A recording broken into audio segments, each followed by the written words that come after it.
Welcome back! Today we're building a custom shadow box. This box, though, has a story. This is Billy. He's my best friend. Some of you may know him as Jackal Crossing on social media. He is an avid gravel cyclist, as well as a cycling commute enthusiast. You can find him on Instagram and YouTube. If you're into cycling-related content, I'll leave a link in the description so you can check him out. Recently, Billy participated in the Garmin Unbound gravel ride in Emporia, Kansas. Over 19 hours and 200 miles, Billy experienced literally everything that the Great Plains of Kansas could throw at him. Heat, humidity, rocky, rugged terrain, and dirt. Lots and lots of dirt. There were times when he wanted to give up, but he pushed through and finished the race with a total time of 19 hours, 38 minutes, and 39 seconds. And we are very proud of him. After the race, he wanted a way to display all of his memorabilia from his experience and asked if I would be interested in making him a shadow box. Billy's done a lot for me over the years, so of course I was more than happy to be able to do something for him. We're making this shadow box out of some rough sawn cherry that has been acclimating here in the shop for over a year now. It has a little bow in it, but that'll be negligible after we do a bit of milling. First things first, I need to cut this down to rough length, but it's a little wide for my miter saw, so I'll use the circular saw instead.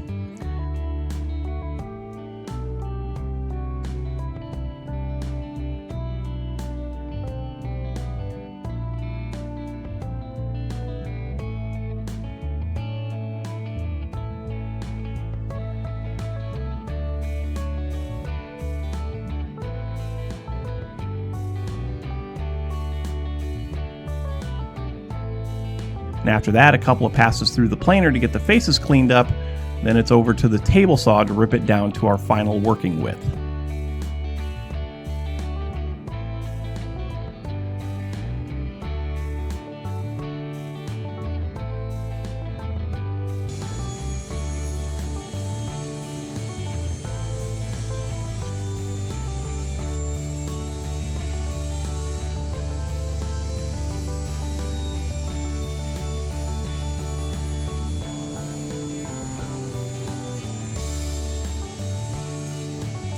To miter the corners, I turn the saw to 45 degrees and stand the boards up on edge. I'd rather use the table saw for this, but something's a little off in my tilt setup that I need to fix. I guess those are the joys of having a homemade table saw, I suppose. I'll be using 1/8 inch plexiglass to enclose the box. At the table saw, once again, I cut a kerf width groove in each piece to accommodate the plexiglass.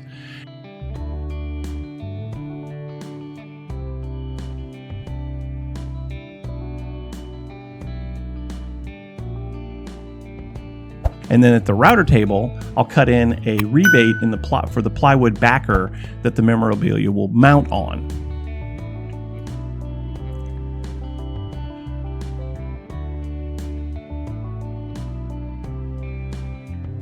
If there's anything I've learned doing this woodworking thing, it's that you should absolutely sand as much as you can prior to assembly. Otherwise, some of those inside corners will be very difficult to clean up after the assembly. Speaking of assembly, my favorite way to glue up mitered corners is to use the blue tape method to hold the corners together. The blue tape sort of acts like a clamp to keep the corners together while the glue sets up. For the glue, I'm using Titebond Original, since this will be an indoor-only display and it won't be exposed to any elements in any way.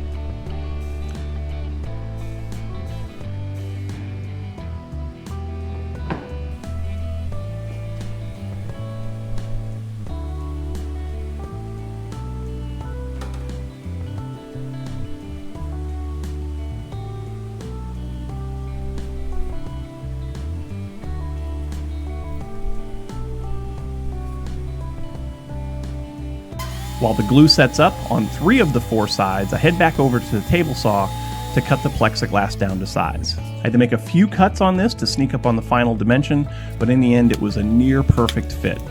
After that, I just glue the final side into place.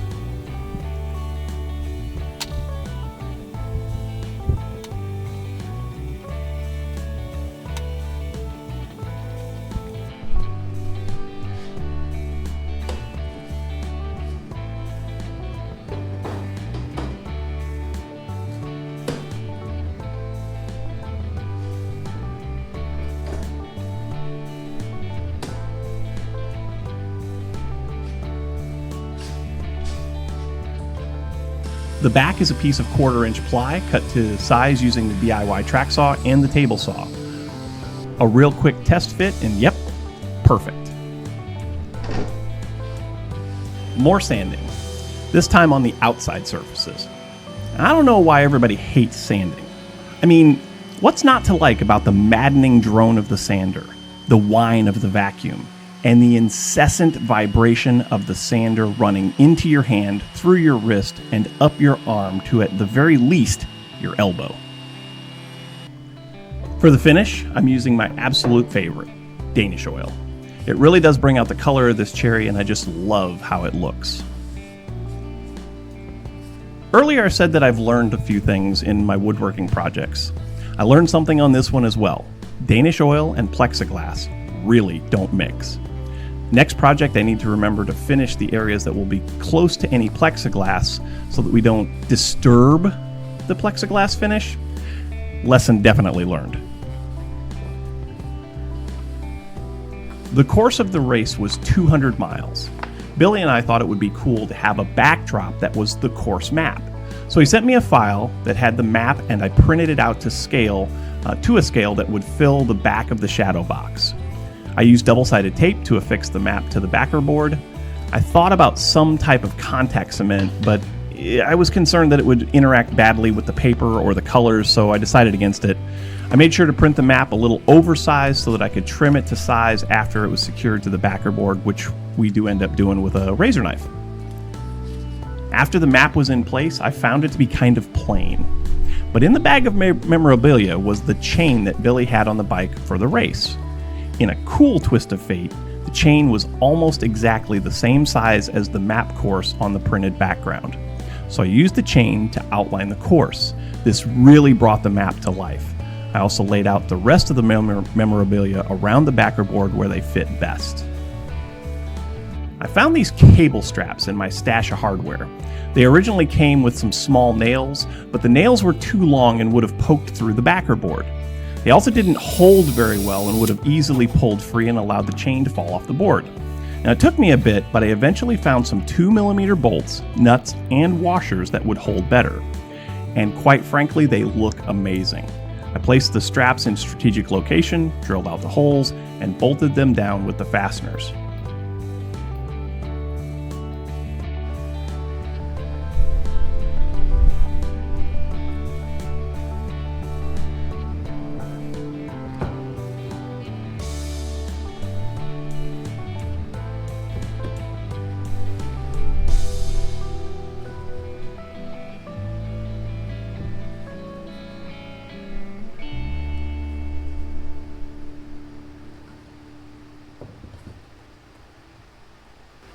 A handful of picture frame closures around the back of the backer board to hold it in place, and 2 sawtooth wall hangers to hold it up on the wall, and this project was ready for delivery.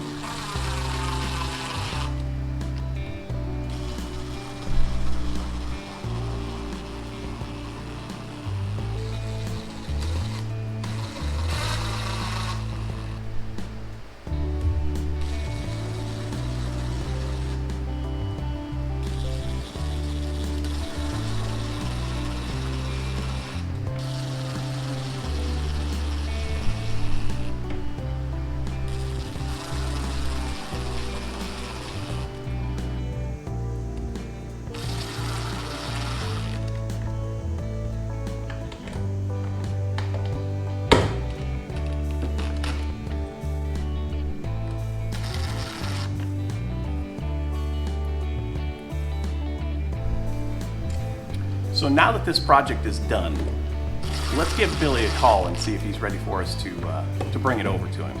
Maybe we'll take a road trip together. How about that?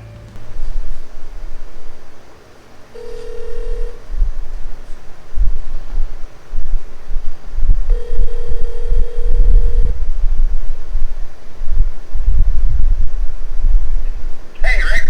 Hey, morning, Billy. Morning. How's it going? Pretty good, pretty good. Hey, I got something for you.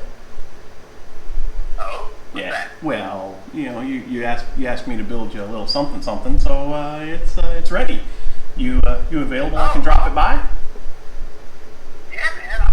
Great. Yeah, let's do that. All right. Well, I'll be heading headed your way here momentarily. Sounds good, man. I'll see you soon. I'm All right. looking forward to seeing this. It's going to be awesome. All right, man. See you in a bit. See you. Bye. Bye.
Hey, Boulder. Hi, buddy. Hey. Hey, man. What's up, man? I got a little something for you. What'd you get? So what do you think? That's pretty awesome, man. That brings back so many memories of this ride. Yeah. Wow.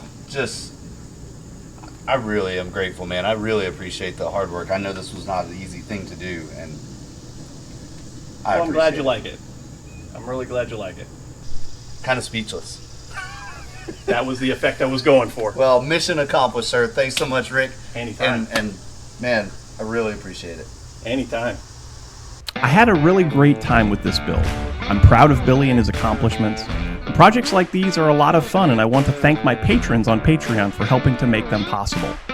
If you'd like to help with future projects, then maybe consider supporting us on Patreon. There are some great benefits for those that help us financially, like early access to our videos, access to all of our SketchUp files for the builds, and discounts on items in our merch store. If you enjoyed this build, then please feel free to gently press the like button. If you feel I've earned it, then consider subscribing. And as always, thanks for watching.